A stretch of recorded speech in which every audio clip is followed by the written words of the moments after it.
He's down.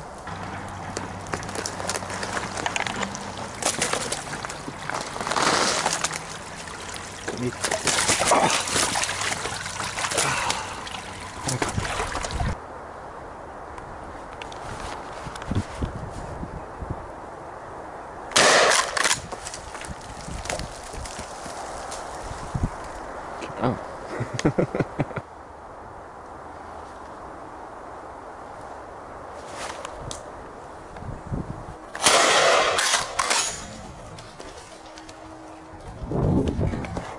There he goes.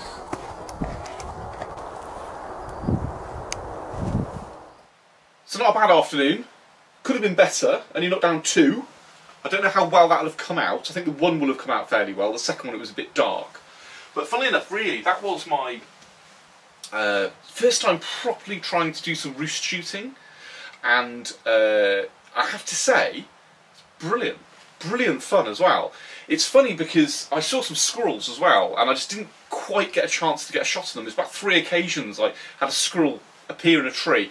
And I don't know what about you guys, but have you ever noticed how, like, you'll see a squirrel, it's on a branch, there's nowhere really for it to go, and it just goes sort of behind the trunk, and then it just vanishes. I don't know if it just sort of goes down the trunk and runs off somewhere else, but it's bloody annoying. But I had to, you know, there are opportunities there.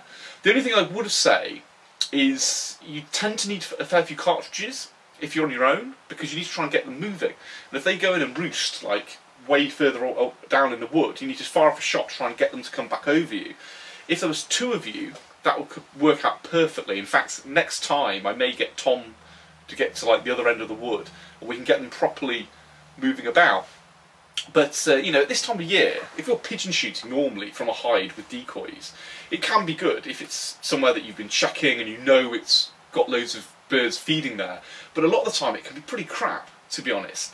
And like, you know, sure, you know, I've only got 2 birds tonight, but that could have been like a whole morning, and then having to set up a hide and all that stuff just to get a couple of birds. Is where roost shooting, you don't need anything, and you are guaranteed as it gets dark they're gonna come in. And you know, you might, as I said, you might see a squirrel, you might have another opportunity.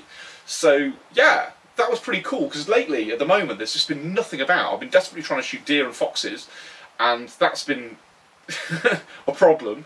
So yeah, you might see me doing a bit more of that. It's always nice to get the pump action out as well, isn't it? Anyway, these 2 guys, one of them I'm going to fetch the chests off because I want to sort of really just have some more footage of me trying out my new knife and just see how it fares. It's a bit big, but it should do the job. And then the rest of it I'll throw to the ferrets. This one I'm going to throw straight to the ferrets, because you can see it's gone a bit manky, because this one, it fell in the brook, and I had to, you should have seen on video, I had a bit of a time trying to get him out, and I got a bit wet, which is annoying.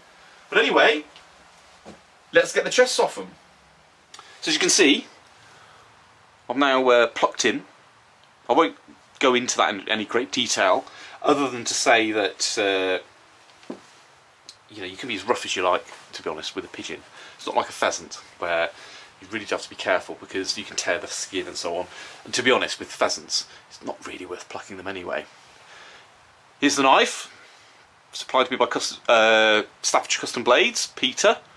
Now this, as you can see, is a little bit on the big side for this sort of job, although he is making me a smaller version for smaller game. This is more my skinning knife. But it'd be nice to see sort of how it fares cutting through, so let's see. I'm certainly having no problem getting through to the breastbone. This is the bit where the thickness is going to make it tricky, because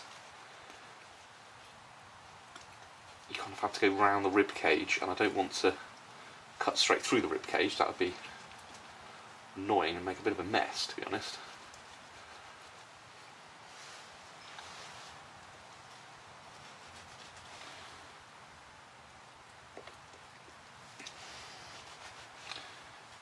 As you can see, no problem there at all. In fact, that one's still warm. And you can see here as well, look what it's been eating. Peas.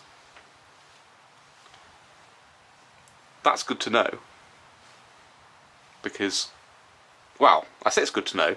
I know a local farmer who's about to plant some peas, but they won't be at that stage yet. But it's obviously very popular. But as they always say, pigeons love peas. I was going to get a bag to put this in. Here we are. Ready for the freezer. So I'll just cut off the other half.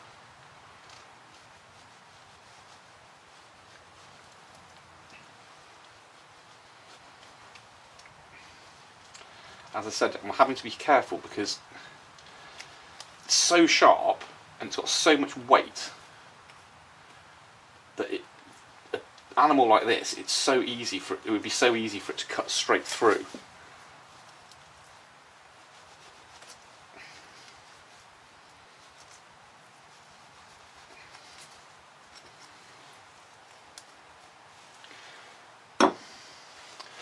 As you can see, another nice breast. Bagged up, ready for the freezer. I'll do for my dinner on one occasion. So, let's chuck this into the ferrets along with the other one. Here are my ferrets. They should enjoy that. Depends how hungry they are. I don't know what they've been fed today. My dad's been getting a lot of pheasants lately. But there we are. So, keep watching. As I said, I'm going to definitely do some more roost shooting. It seems to be a good idea at this time of year. But either way, let me know what you think and let me know how you're getting on. Keep watching.